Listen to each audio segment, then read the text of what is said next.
Shenjat ende i ka në këmbë, ndonë se para një viti ishte sulmuar nga qend e ndacak.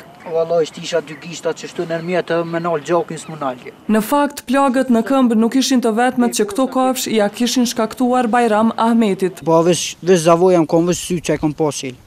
Komplet jam kon. Për të mirin që përjetoje, ai po insiston që qend e ndacak duhet të vritën. Po do të një mytë mërë ata, ama mirë qenë e a njeri. Kështu ma vinë një mytë.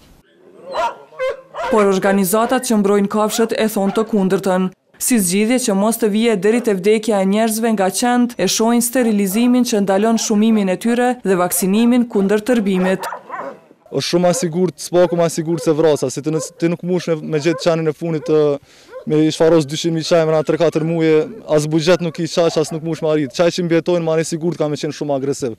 Megjithatë, vrasja nuk përjashtohet me këtë model rregulloreje të hartuar nga Asociacioni i Komunave të Kosovës javën e kaluar. Nëse përhap në një smundje apo nëse nuk mund të adaptohet, shkakton dëme publike apo diçka tjetër, domethënë kjo mund të bëhet, domethënë rregulloria parashet që mund të bëhet mirë po me arsye të plot. Rregulloria sipas Ibrahimit parashet edhe krijimin e strehimoreve të përbashkëta nga komunat, derisa për trajtimin e një qeni apo mace ato duhet dhënë nga 10 euro në ditë.